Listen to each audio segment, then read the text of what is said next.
Ang mga ingredients: tofu, minced pork,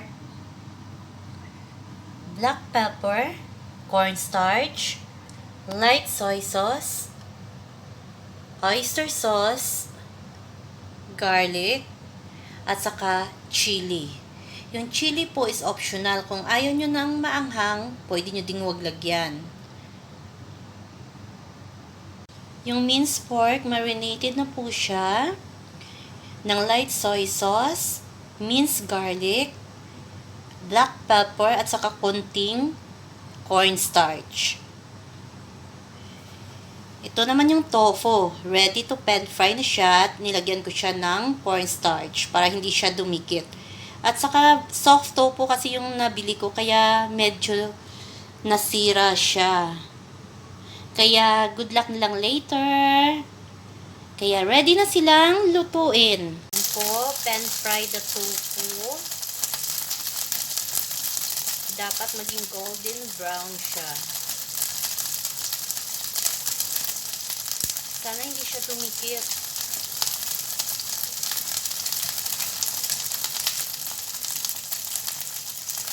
Yan na guys, medyo golden brown na yung tofu. Medyo dumikit siya, pero carry pa rin. Yan, iset aside na natin siya at lutuin na natin yung minced pork. So guys, ginigisa ko na yung minced garlic.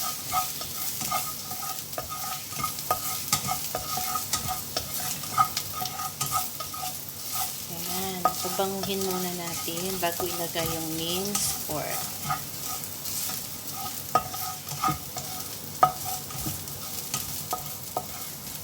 Yan. Pag bumango na yung garlic, lagay na natin yung minced pork.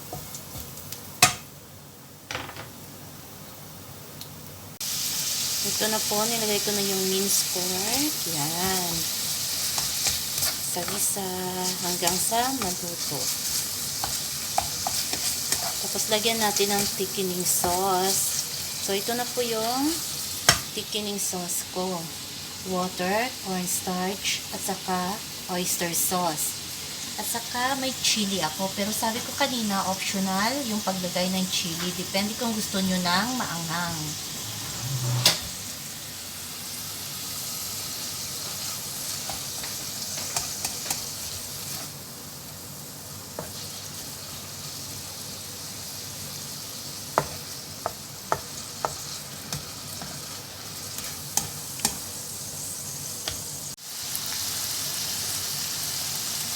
Yan, luto na siya. Pwede natin ilagay yung thickening sauce.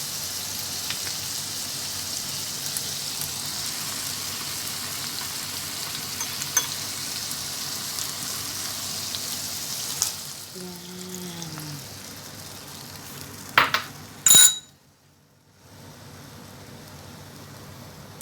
Na siya yung thickening sauce.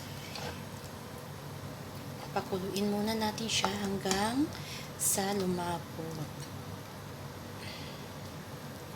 Siyempre, tikman natin kung okay na yung lasa.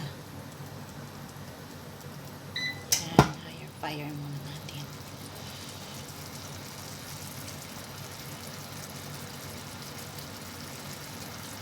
Yan, simple lang yung dinner ng amo ko.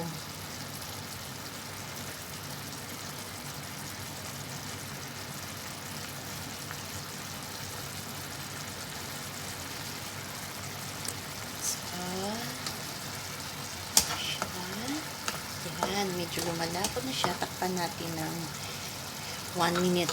Pakuluin muna natin ng 1 minute.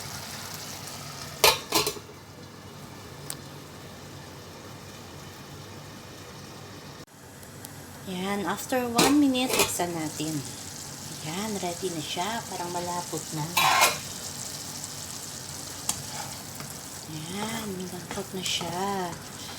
Simple lang to. Ilagay lang sa taas ng tofu. So, lagyan natin ng kunting chili kasi gusto ng amo ko yung medyo maanghang. Yan.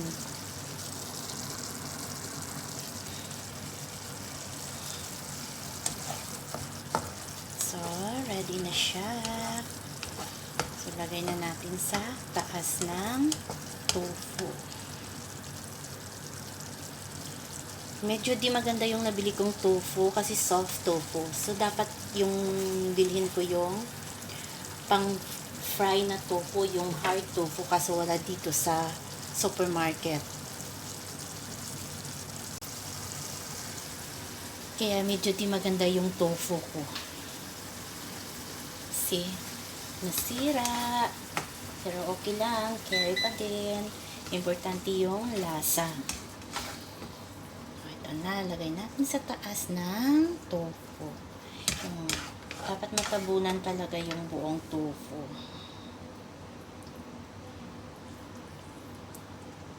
Yan.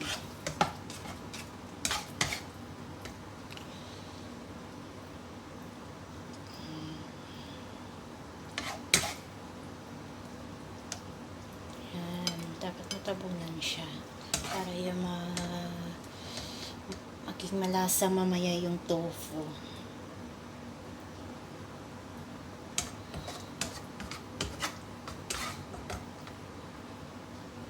Yan, tamang-tama.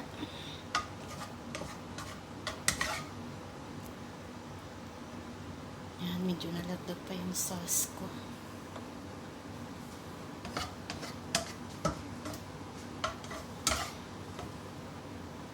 Ito siya. So, natabo na yung tofu.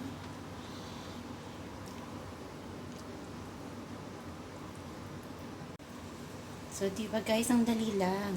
Very easy.